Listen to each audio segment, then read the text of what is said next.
prime caregiver for the kids, or they're being put out to nurseries and so on.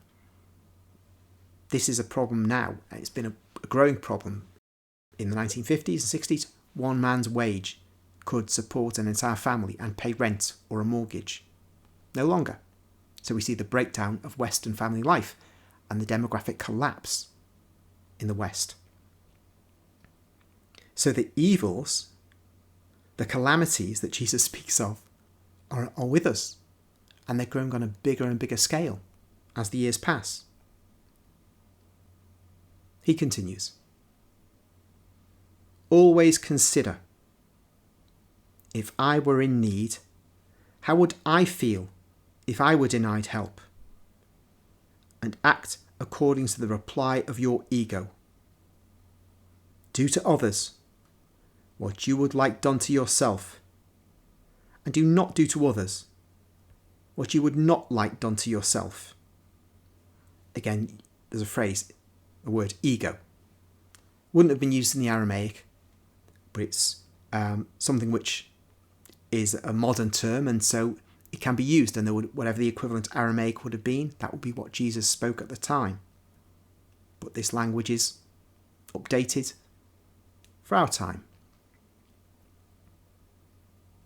The old saying, eye for eye, tooth for tooth, which is not one of the 10 Commandments, but was added because man, devoid of grace, is such a beast that he only understands vengeance.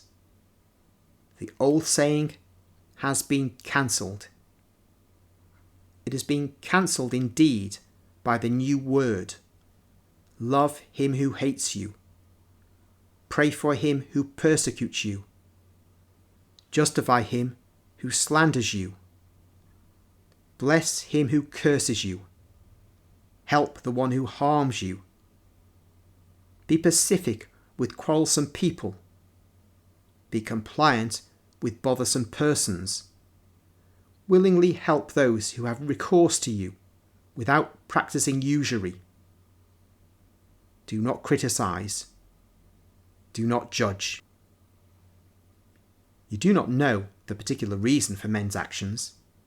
Be generous and merciful in all kinds of assistance.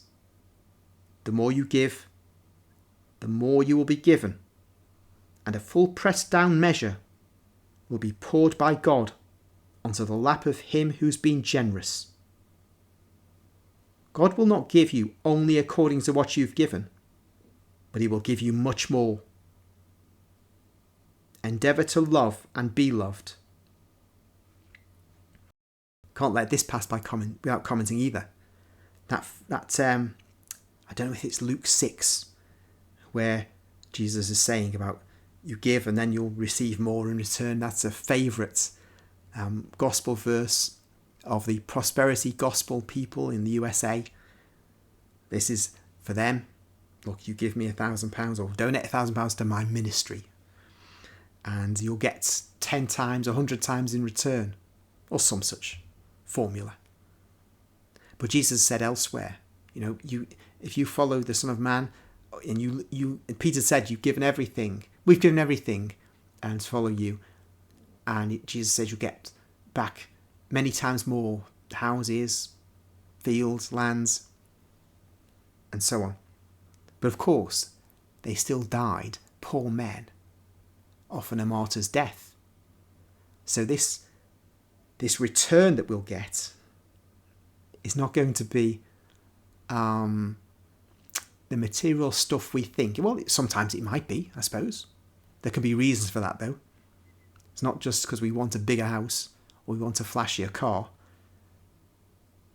The increase in material things will be for reasons which are connected with the development of the person's spirit.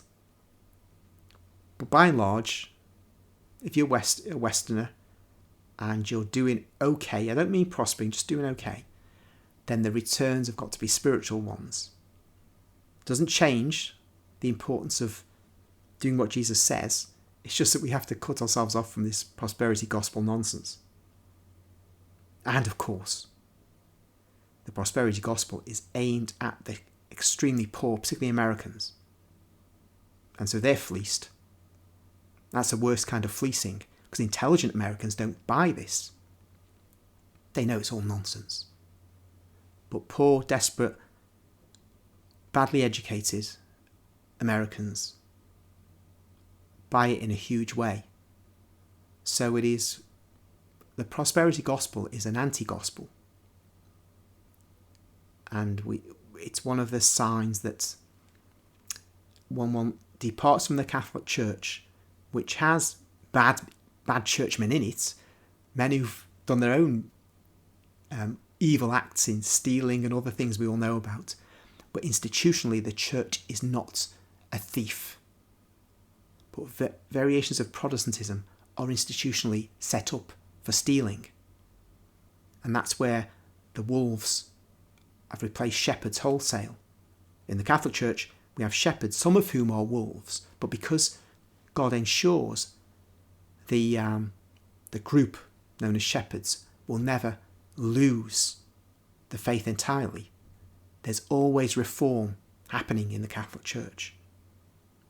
St. Francis of Assisi, St. Dominic, just examples. The Council of Trent, a high-level institutional reform. But that can't happen in the Protestant religion because it's man-made. There's no engine for reform, the engine being the Holy Spirit. He's not there in the way he is with the Catholics.